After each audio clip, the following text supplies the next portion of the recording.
고전산문 영영전 시작할게. 모의고사 문제를 풀 때는 이 작품에 도움이 될 만한, 우리가 읽으면 해석할 때 도움이 될 만한 지문이 있는지 그거부터 보고 지나간다. 요거는 뒤에 3번에 우리 여기 이 영영전을 읽을 때 도움이 될 만한 내용이 나와 있어. 3번 보기 볼게.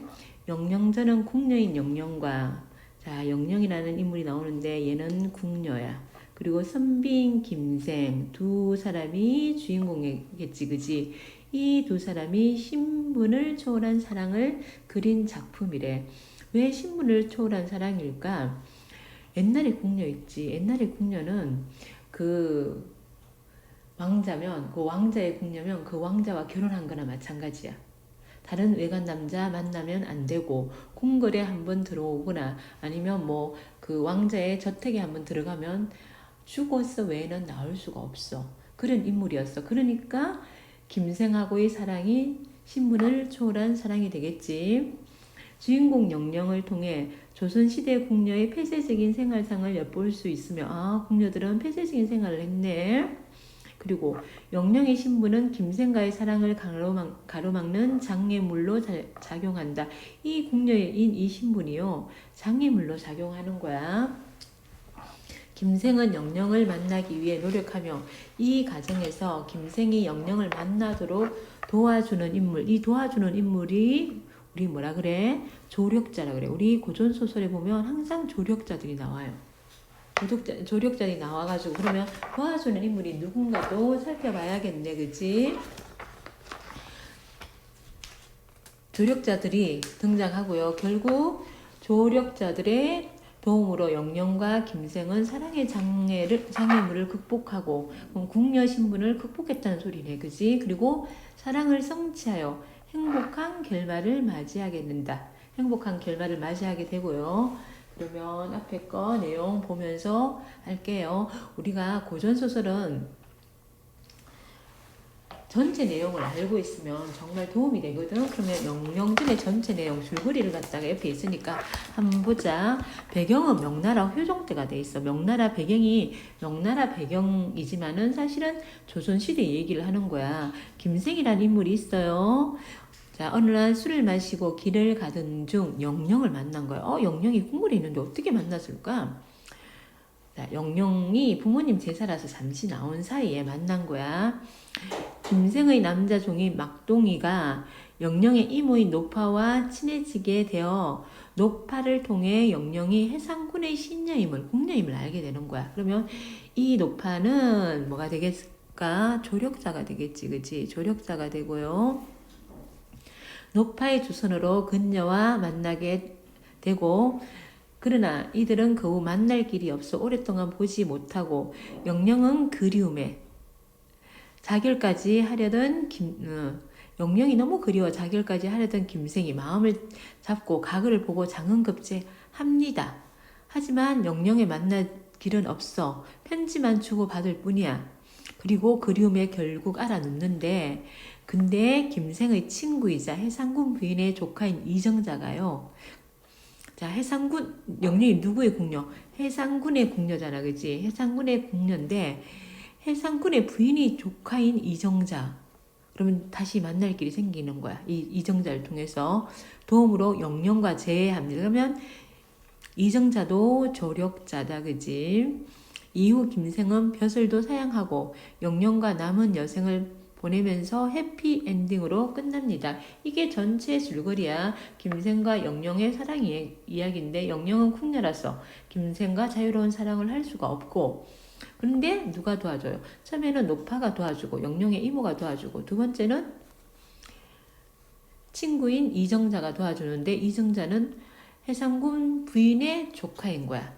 전체 내용 볼게요. 자, 명나라 효종 때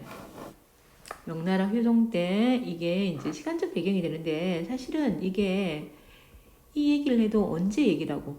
조선시대 얘기가 되는 거야. 조선시대 얘기를 하고 있는 거야. 김생이라는 선비는 이 김생이는 김선비 이런 뜻이야. 이름이 김생이 아니고 김선비. 그리고 우리 고전 소설은 한 인물이 여러 가지 다양한 이름으로 불리니까 어떤 인물이 어떤 이름으로 불리는지 그거 잘 쫓아가면서 봐야지 내용 파악이 잘 될 수 있어요. 그리고 내용 파악을 묻는 문제가 뭐 이게 일의 선후 관계, 만나기 전에 뭐 이런 일이 일어났는지, 만난 후에 일어났는지 이런 것들을 묻는 문제가 많으니까 참 읽을 때 주의해서 읽어야 된다. 김생이라는 선비는 상사동 길가에서 영령을 봅니다. 두 주인공 그리고 사랑에 빠집니다. 영령을 만날 궁리를 하던 김생은 막동의 도움으로, 막동은 하인이야 이게 자기의 몸종 하인이고요. 도움으로 영령의 이모인 노파에게 접근한다. 그날 또 이 두 사람은 누구냐면 김생과 노파야. 김생과 영령의 이모인 노파고요. 술이 떨어질 때까지 마셨다. 김생은 빨간 보자기를 풀어 비단 적삼 하나를 내놓았다. 매일 할머니를 괴롭히고도 갚을 것이 없어 걱정했는데 이것이라도 제 정성으로 받아주시오. 그러면서 김생이 노파에게 비단옷 하나를 주는 거야. 노파는 김생의 마음 씀씀이에 감동하면서도 그 속마음을 알 수 없어 근심이 되었다. 비싼 걸 주니까 지금 같으면 명품 옷을 하나 준 거야. 일반 백성이 비단 옷 입기가 힘들었거든. 그래서 명품 옷을 하나 줬다고 생각해. 그러니까 깜짝 놀라는 거야. 감동은 되는데 이 선비가 왜 나한테 이런 걸 주지? 이렇게 의심이 드는 거야. 노파는 아무래도 안 되겠다 싶었는지 바로 일어나서 절을 하였다. 제가 가부되어 이런 거 봐. 노파는 지금 뭐야? 가부. 이런 건 읽으면서 파악해야 되는 거야. 문제 안 나오더라도 다른 또 고전 소설 지문에 이런 것들이 나올 수가 있으니까 이렇게 읽는 연습을 해야 되는 거야. 노파는 가부가 되어 살아온 지 오래지만 이웃 사람조차 도와주지 않았습니다. 그런데 도련님께서 이렇게 마음을 써주시니 이 도련님은 누구야? 김생. 이렇게 마음 써주는 거 뭐야? 비단적삼을 주는 것. 몸둘 바를 모르겠습니다. 혹 도련님께서 소망이 있으시다면 도련님 소망이 뭐예요? 이렇게 묻는 거야. 비록 죽는 일이라도 말씀하소서. 내가 죽는 일이 있더라도 도련님 소원 들어줄게요. 말씀해 주세요. 이렇게 얘기하는 거야. 그제야 김생은 얼굴에 슬픔빛을 띠고 입을 열기 시작했다. 왜 슬픔빛을 띠었어요? 영령을 못 만났기 때문에. 그렇게 말씀하시니 어찌 사실대로 말하지 않겠소. 제가 어느 날 집으로 가는 길에 한 낭자를 보았습니다. 한 낭자가 영령이고요. 나이 어린 협기로 뒤를 쫓아왔더니 그 낭자가 들어간 곳이 바로 이곳이었소. 그런데 그 낭자를 본 뒤에부터 마음이 취한 듯 모든 일에 흥미를 잃고 그 낭자만 생각하니 애끓는 괴로움이 벌써 여러날이라오. 노파는 김생이 여인을 본 날짜와 여인의 복장을 물었다. 이제 요거 확인하는 절차지, 그지? 자, 김생이 본 여인이 김생이 본 여인이 영령인지 지금 확인하는 거야. 그러면서 노파는 집히는 사람이 있는 모양이었다. 노파 집으로 들어온 걸 본 거야. 그래서 이제 날짜 그날이 언제입니까? 어떤 옷을 입었을까? 이렇게 물어보는 거야. 도련님께서는 제 죽은 언니의 딸 영령이지. 그러면 노파와 영령은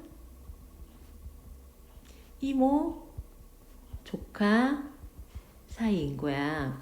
그의 이름은 영령이라 하는데 정말 탐스러운 아이지요. 하지만 이걸 통해서 뭐야? 뭔가 탐스러운 아이지만은 뭔가 불안한 거야. 하지만 뭐란 말이요? 도련님은 김생은 노파가 무슨 말을 할지 걱정되었다.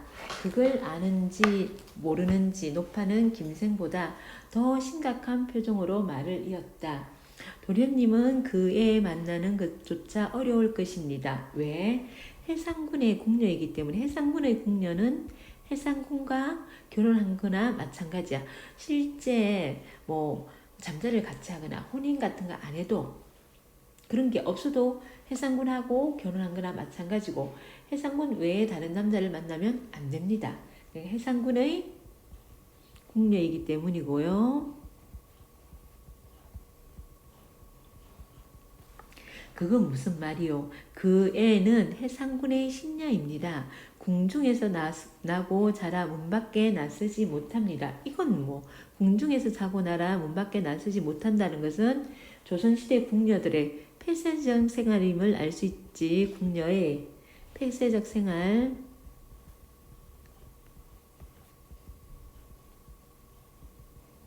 그렇다면 전에 내가 본 날은 어인 나들이었소. 내가 전에 여기서 봤지 않습니까? 그건 그러면 궁궐이 아닌데 어떻게 된 겁니까? 이렇게 물으니까 그때는 마침 애 부모의 제삿날이라 제가 해상군 부인께 청하고 겨우 데려왔지요. 그러면 영영의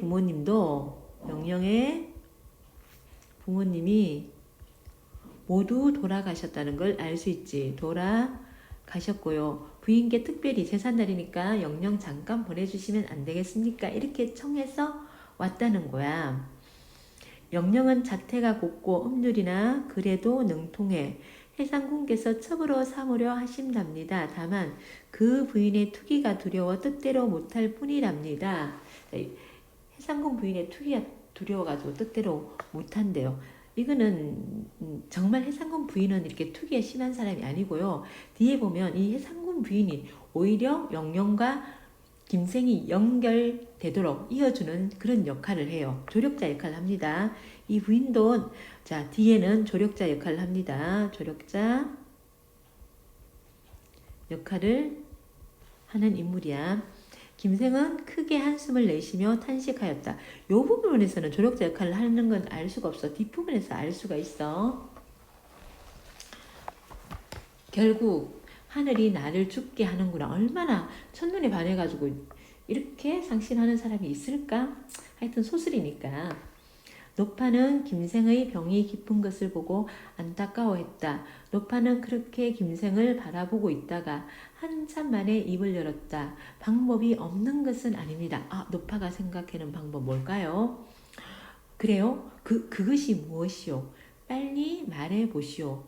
단오가 한 달 남았으니 그때 다시 제사상을 부리고 부인께 영아 누구야? 영영이지, 그치? 영영.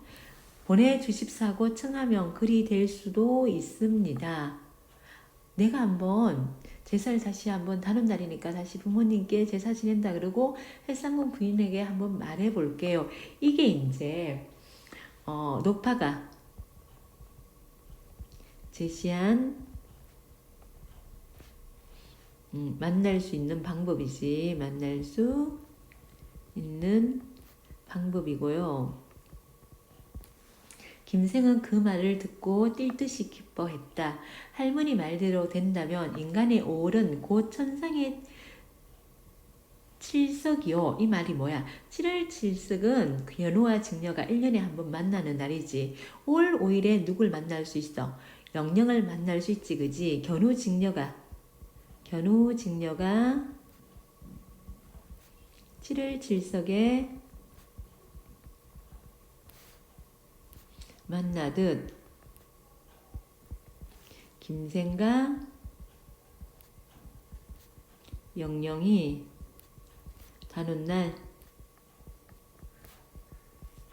만날 수 있을 것이라는 말이야.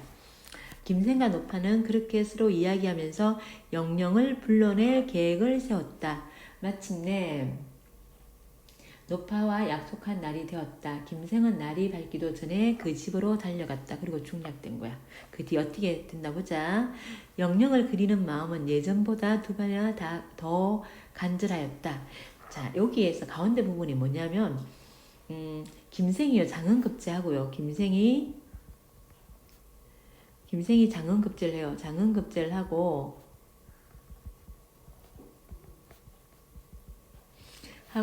영영 앞을, 그러니까 장은급제한 사람들이 지금 말하면 이렇게 퍼레이드 같은 걸 하거든.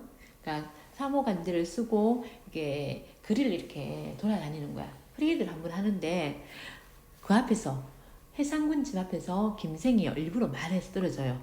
급제하고 영영이래. 김생이요. 자, 일부러 해상군 집 앞에서